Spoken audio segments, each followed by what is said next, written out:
Boa noite a cada um de vocês, que as bênçãos de Deus, o amor de Jesus e a comunhão do Espírito esteja sobre cada um de nós aqui nesta noite, amém? Antes de pregar eu vou segredar uma coisa para vocês. Minha esposa sempre me dá alguns conselhos. Ela falou assim, olha, fale pausadamente para que as pessoas te entendam com clareza. Às vezes você fala meio rápido. Outro conselho que ela deu é o seguinte: sorria, você está sendo filmado. Bons conselhos, não é mesmo, pastor? Falando nisso, eu quero mandar um abraço para os nossos amigos internautas que nos assistem. Que Deus abençoe você onde você estiver ouvindo também esta mensagem. Aliás, feliz ano novo para quem eu ainda não desejei. Que Deus nos abençoe neste ano para que possamos fazer sempre a sua vontade. Diz assim de um anúncio que apareceu num jornal inglês no início do século XIX. O título do anúncio era Precisa-se de loucos. E o conteúdo do anúncio era o seguinte: homens destemidos para uma viagem arriscada. O salário é pequeno, o frio será intenso, longos meses de completa escuridão, comida escassa, perigo constante, retorno duvidoso. O anúncio foi colocado por Sir Ernest Shackleton, famoso explorador irlandês, quando se preparava para mais uma expedição em conquista do Polo Sul. A resposta impressionou o explorador. Mais de 300 candidatos compareceram. Eu achei isso muito interessante, porque o apelo ao sacrifício sempre encontra uma resposta. Sempre que existe o apelo ao sacrifício, à doação, ao trabalho duro, não reconhecido, ainda assim alguém vai se apresentar. E foi o que aconteceu neste caso aqui. Qual tem sido a nossa resposta para os apelos que Deus tem feito para nós? Deus também faz um anúncio. Precisa-se de pessoas que pareçam loucos para este mundo. E Ele também coloca algumas ressalvas. Fala, olha, vocês vão padecer dificuldades, perseguição, mas fiquem tranquilos, eu já venci esse mundo por vocês. Quantos comparecem hoje ao chamado do Mestre? Como nós temos respondido ao seu chamado de viver por Ele, não importa quais são os riscos. Nós todos precisamos de exemplos para nos motivar. E a palavra de Deus está cheia destes exemplos. O apóstolo Paulo, de uma forma muito inteligente, colocou alguns destes exemplos num trecho que nós chamamos de Galeria da Fé. Não deve ser estranho para muitos dos nossos irmãos aqui, que se trata do capítulo 11 da carta de Hebreus. Eu quero convidar os irmãos a abrir e juntos vamos ler, então, um pequeno trecho do capítulo 11 da carta de Hebreus. Muito bem, acompanhem comigo a partir do verso 4. Diz assim: pela fé, Abel ofereceu a Deus um sacrifício superior ao de Caim. Pela fé, ele foi reconhecido como justo, quando Deus aprovou suas ofertas. Embora esteja morto, por meio da fé ele ainda fala. Pela fé, Enoque foi arrebatado, de modo que não experimentou a morte. Ele já não foi encontrado, porque Deus o havia arrebatado. Pois antes de ser arrebatado, recebeu o testemunho de que tinha agradado a Deus. Sem fé é impossível agradar a Deus, pois quem dele se aproxima precisa crer que ele existe e que recompensa aqueles que o buscam. Pela fé, Noé, quando avisado a respeito de coisas que ainda não se viam, movido por santo temor, construiu uma arca para salvar sua família. Por meio da fé, ele condenou o mundo e tornou-se herdeiro da justiça que é segundo a fé.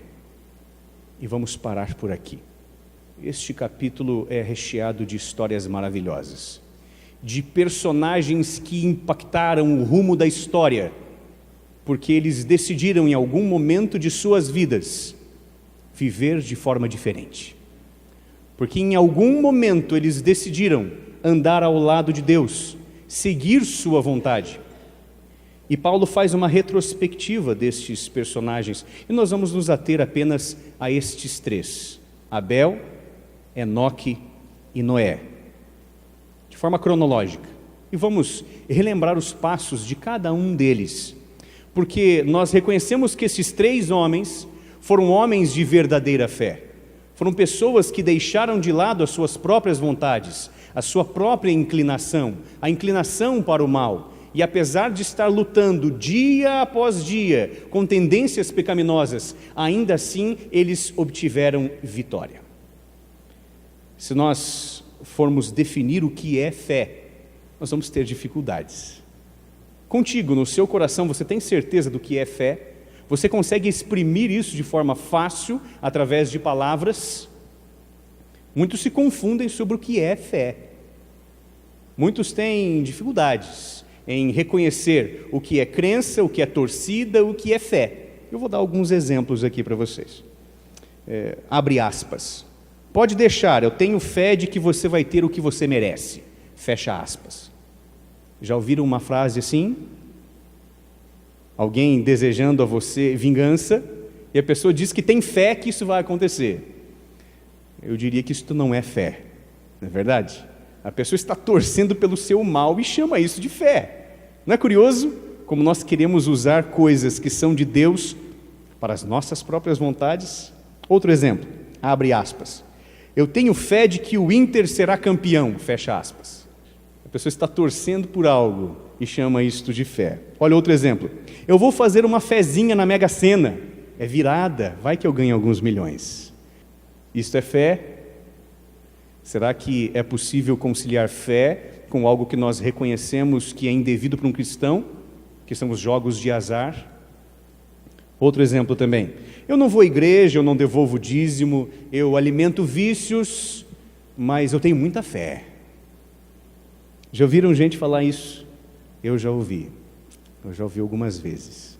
Que fé é esta que não transforma a vida? Que fé é esta que, uma vez crendo Deus ser o Deus único, transformador, não se deixa transformar? Se você crê em Deus, mas apenas crê, você não está fazendo melhor do que, me desculpa dizer isso, do que o inimigo das almas. Se tem alguém que está preso aqui neste mundo, que crê em Deus, que o conhece, inclusive já esteve à presença dele, é o próprio Satanás. A Bíblia nos conta dessa história. Ele esteve lá, ele sabe que Deus existe, ele conhece todas as palavras do livro sagrado. A diferença é que ele não aplica isso. Então não se pode dizer que ele tem fé. Ter fé é colocar o conhecimento em prática, é viver de acordo com esse conhecimento. E é isso que nós vamos discutir destes três personagens que acabamos de ver. Fé, na verdade, é um exercício diário de confiança, é um exercício diário de entrega. Pessoas de fé têm a vida diferenciada. Se nós formos observar o pouco que é narrado sobre Abel, o pouco que é narrado sobre Enoque, nós vamos ver que eles levaram vidas diferenciadas. Se nós retornarmos para Gênesis, e eu peço que vocês façam isso comigo, vamos lá para o primeiro livro da Bíblia. Gênesis capítulo 4, nós vamos ler a partir do verso 1 até o verso 8. Diz assim, a minha é a Nova Versão Internacional. Pode diferenciar um pouco do texto da sua Bíblia, mas o conteúdo é o mesmo. Diz assim: Adão se relacionou com Eva, sua mulher, ela engravidou e deu à luz a Caim. Disse ela, com o auxílio do Senhor, eu tive um filho homem. Ela voltou a dar à luz, desta vez a Abel, irmão. Abel tornou-se pastor de ovelhas e Caim agricultor. Passando algum tempo, Caim trouxe do fruto da terra uma oferta ao Senhor. Abel, por sua vez, trouxe as partes gordas das primeiras crias do seu rebanho. O Senhor aceitou com agrado Abel e sua oferta, mas não aceitou Caim e sua oferta. Por isso Caim se enfureceu e o seu rosto se transformou. Eu vou pausar aqui a nossa leitura para chamar a atenção de vocês. A oferta que era oferecida às portas do Jardim do Éden. Eu estava lendo alguns trechos do livro Verdade sobre os Anjos. Ele tem uma descrição muito interessante. O jardim permaneceu na terra por um tempo e era testemunho vivo da história que Adão contava, da criação de Deus, de algo que eles haviam perdido por uma escolha errada e de como eles deveriam se aproximar novamente de Deus. E o refugir de uma espada interferia ali no caminho de quem quisesse entrar no Jardim do Éden, não permitindo o acesso. Então os adoradores vinham até a porta do jardim, e ali próximo do lugar que deveria ter sido o lar deles por toda a eternidade, ali eles ofereciam o sacrifício. E assim foi repetidas vezes. E Abel fez exatamente como Deus havia ordenado para que ele fizesse. E se você voltar ali no verso 4 e no verso 5, você vai ver que diz assim o texto: e Deus aceitou Abel e sua oferta. E aqui eu quero chamar a atenção de vocês para algo muito interessante. Eu não estou dizendo só de oferta financeira, mas tudo aquilo que nós ofertarmos a Deus, nós temos que viver de tal forma que nós tenhamos uma vida aceitável. Deus aceitou a oferta de Abel, porque Ele aceitou Abel. Deus não aceitou a oferta de Caim, porque Ele não aceitou o proceder de Caim. Caim estava vivendo de uma forma irregular. As suas vontades, o seu eu, era muito mais importante para ele do que as instruções do mestre. E é por isso que a oferta dele não foi aceita. Ela era inadequada. E isso me diz muito o que eu devo repensar na minha vida. Será que aquilo que eu estou oferecendo a Deus está chegando puro até ao altar do Senhor? Será que aquilo que eu deposito como sacrifício chega limpo? Porque o meu proceder está sendo um proceder de acordo com aquilo que eu sei que é o correto. A oferta é um reflexo da vida da pessoa. Deus não aceita o sacrifício ou a oferta se a pessoa não está se fazendo aceitar. A vida de fé é igual a uma oferta adequada. Uma vida sem fé é igual a uma oferta inválida. Apesar de fazer a vontade de Deus, olha só, apesar de fazer exatamente como Deus pediu para que ele fizesse, qual foi o fim de Abel? Ele foi morto. E aqui há alguns que podem argumentar da seguinte forma: olha, nem sempre vale a pena então seguir o Senhor. Você vai ser perseguido, pode até morrer. Mas eu pergunto, a morte de Abel foi o fim da história para ele? De acordo com aquilo que nós conhecemos da Bíblia, as coisas terminam quando a pessoa morre? Ou existe uma promessa superior? Ou existe uma esperança eterna para aqueles que buscam fazer a vontade do Mestre, para aqueles que amam a Cristo verdadeiramente? A história de Abel não terminou ali, mas já nós vamos retornar. Vamos agora para Gênesis no capítulo 5, nós vamos ler do verso 21 ao 24. Peço que vocês me acompanhem. Gênesis capítulo 5, verso 21. Diz assim: aos 65 anos, Enoque gerou Matusalém. Depois que gerou Matusalém, Enoque andou com Deus 300 anos e gerou outros filhos e filhas. Viveu ao todo 365 anos. Enoque andou com Deus. Andou com Deus. Prestem atenção nesta linha de raciocínio, repetindo aquilo que nós havíamos visto sobre Abel. E por ter andado com Deus já não foi mais encontrado, pois Deus o havia arrebatado. Dependendo da versão diz, o havia tomado para si. E é isso, é só isso que fala sobre Enoque. O trecho é pequeno, mas mesmo assim é de um conteúdo extremamente importante. Andar com Deus verdadeiramente traz os seus frutos. Nós vimos que o fruto de Abel foi a morte, mas a mesma fé, o mesmo andar, o mesmo proceder cristão, rendeu para Enoque outro tipo de consequência. A vida eterna. Ele não chegou a experimentar a morte. E eu convido você a fazer a leitura do livro Verdade sobre os Anjos a partir da página 65 até 68 ou 69, que passa por esses três personagens. E diz que Enoque tinha também o dom de profecia. Ele ouvia de Deus, ele conversava, ele se comunicava com Deus e com seus anjos. E Deus revelou para Enoque os dias futuros e todo o sofrimento que a humanidade haveria de desenvolver e de aplicar sobre si mesma. E ele ficava com o coração contrito, e ele buscava pregar para os seus semelhantes, tentar demovê-los do erro, repreendia com amor, com cuidado, e em determinado momento ele foi aos céus com o Salvador. Está vivo, ele não experimentou a morte. Agora, no capítulo 6 de Gênesis, vá, por favor, uma página à frente, e vamos ler o verso 9, porque a história de Noé é muito conhecida, não precisamos nos delongar. Esta é a história da família de Noé. Noé era um homem justo, íntegro entre o povo de sua época, e ele, completem, andava com Deus.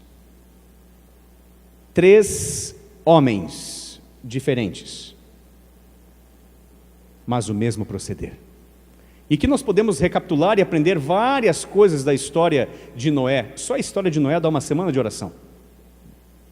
Mas nós entendemos que em determinado momento o mundo estava tão corrupto, e este homem ainda íntegro, Deus conversou com ele e falou: Noé, eis o que eu pretendo fazer.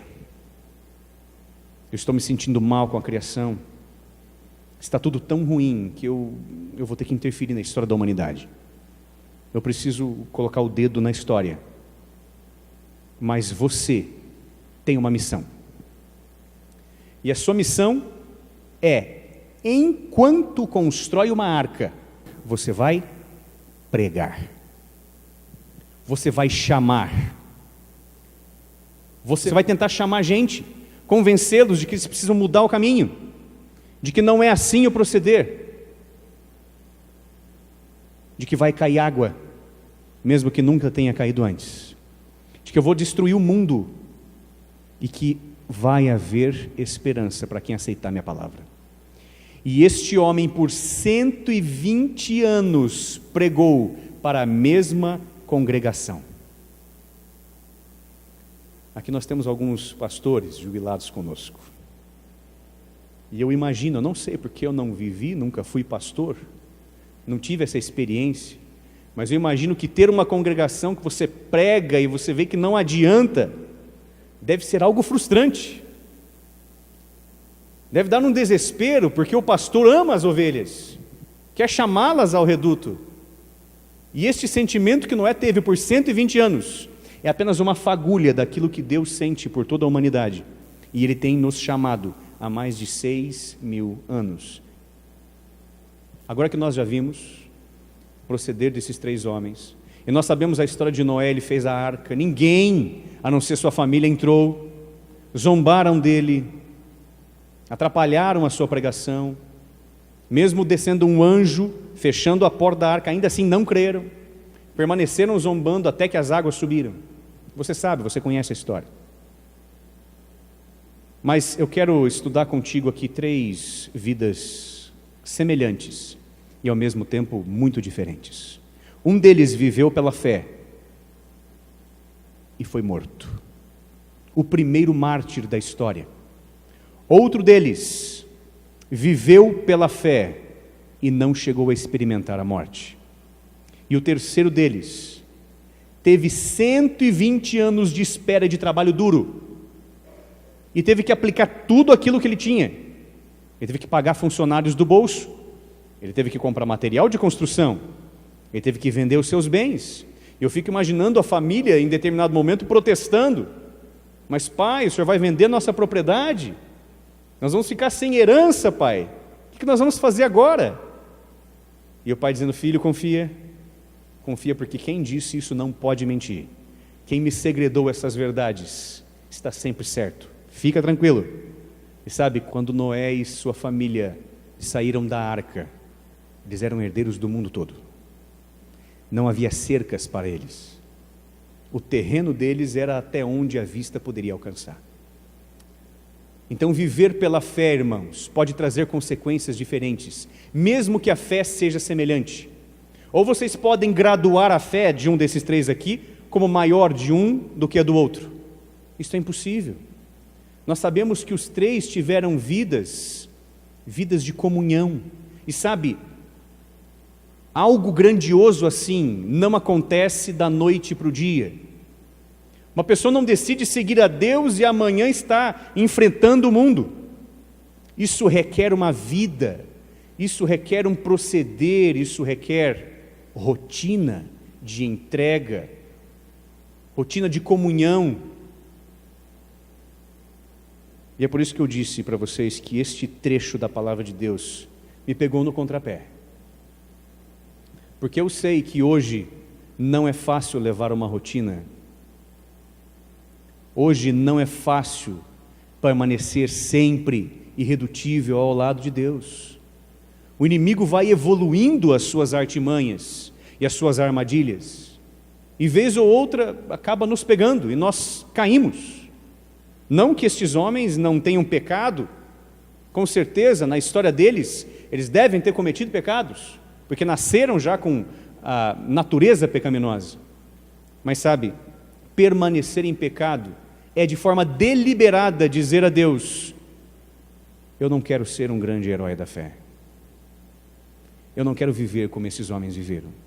E ao mesmo tempo é dizer: eu não terei forças quando o momento da prova chegar.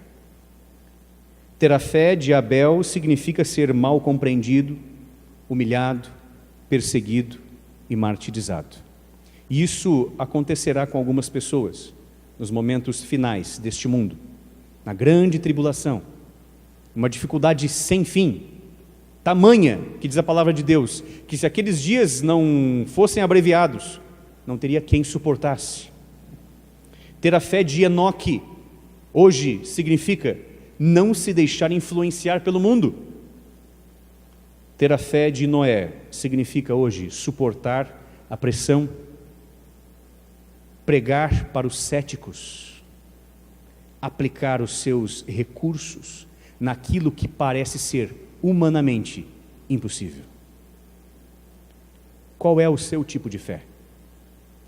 Qual é o meu tipo de fé? Como estamos vivendo?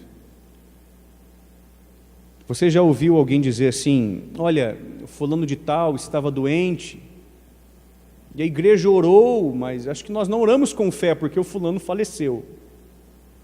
Ter fé não significa não passar por dificuldades. Deus não nos garante o seguinte: olha, ore com fé e vai ter estrelinhas e som de pássaros ao seu redor o tempo todo. Ao contrário. Cristo disse: vocês vão ter dificuldades. Vocês estão na contramão do mundo. O mundo cai e vocês estão olhando para cima. O mundo apodrece e nós buscamos a restauração. É completamente incompatível. Não tem como conciliar as duas coisas. Qual é a fé que nós buscamos hoje? É a fé que nos promete prosperidade ou é a fé que nos faz andar com Deus? Não importam as consequências. Tem uma história que eu trouxe para vocês, eu achei muito bonita essa ilustração, eu quero ler para vocês. Conta sobre o rito de passagem dos índios Cherokee, da América do Norte. E diz o seguinte: entre os 12 ou 15 anos, os garotos eram duramente testados. Uma venda de couro era posta em seus olhos e era selada com cera de abelha na testa, no nariz, nas orelhas, de forma que eles não pudessem tirá-la, sem que ficasse marcas. O pai conduzia o filho pela floresta sombria no final da tarde. Juntamente com um grupo de anciãos, eles subiam um monte. No topo, o pai colocava essa venda no filho, e no escuro completo o menino ouvia o passo do grupo descendo a encosta. Ninguém lhe contou aquilo que haveria de acontecer com esse menino. Sentando-se completamente só, ele passa a noite na absoluta escuridão. Se quiser ser aprovado, ele não pode remover a venda até o dia amanhecer. Ele também não pode chorar ou gritar por socorro. Ele tem que provar que aguenta esta prova. Se ele suportar a noite toda, ele será considerado um homem. E como os outros que vieram antes dele, não pode contar de sua experiência para os próximos candidatos, porque cada um deles deve enfrentar à sua própria maneira o medo do desconhecido. Ele ouve toda espécie de barulhos na escuridão. Animais selvagens podem estar por perto. Talvez índios de outra tribo o encontrem e o levem cativo. Insetos o atormentam. Ele não consegue dormir com medo das cobras. Tem frio, fome, sede. O vento sopra, doído em suas têmporas, e o solo parece se mexer. Tudo parece muito ameaçador, mas mesmo assim ele não remove a venda, como foi instruído. Segundo os Cherokees, este é o único modo dele se tornar um homem. É o rito de passagem da infância para a fase adulta. Finalmente, depois de uma noite horrível, ele sente o sol esquentando a pele do seu rosto, e agora ele pode remover a venda. Assim que tira, ele vê seu pai sentado ao seu lado, cuidando dele a noite toda. Eu fiquei impressionado com isso, porque um menino não conta para os demais, e não é para fazer um trote, não. Isso é um teste, sabe? Eu posso aplicar isso para a nossa vida. Todos nós, em determinado momento, seremos testados. Estaremos com os olhos vendados, em cima de um monte, nos sentindo sozinhos. Mas ainda assim nós precisamos proceder conforme fomos instruídos e passar no teste. Nós teremos uma bela surpresa ao entender que o tempo todo o Pai esteve ao nosso lado. Eu quero convidar vocês a fazer uma última leitura. Vamos voltar para Hebreus 11. Vamos ler o verso 6 juntos. Hebreus 11, verso 6. E assim, com confiança, ousemos dizer: o Senhor é o meu ajudador, e não temerei o que me possa fazer o homem. Vamos para o verso 14. Diz assim: porque não temos aqui cidade permanente, mas nós buscamos a cidade futura. Sabe, destes 3 homens que nós estudamos hoje, nós podemos ter uma certeza: os 3 estarão ao lado de Jesus nas mansões celestiais. Amém? Que Deus nos abençoe a ter uma vida de comunhão, uma fé verdadeira, inabalável. É o que eu peço no nome de Jesus. Amém. Vamos orar. Pai querido, nós te pedimos, Senhor, que o Senhor nos abençoe através do Teu Santo Espírito, fortalecendo nossa fé. Senhor, este mundo tem inúmeras armadilhas. Nós vamos pecar uma hora ou outra, isso é verdade. Mas nós temos a esperança que o Teu poder pode nos restaurar. Nos abençoa, Senhor, em nossa caminhada, para que, observando os exemplos destes pais da fé do passado, nós tenhamos um objetivo muito claro, o de estar contigo um dia nas mansões celestiais. Abençoa esta igreja, guarda-nos, Senhor, nesta semana. Eu te peço no nome de Jesus. Amém.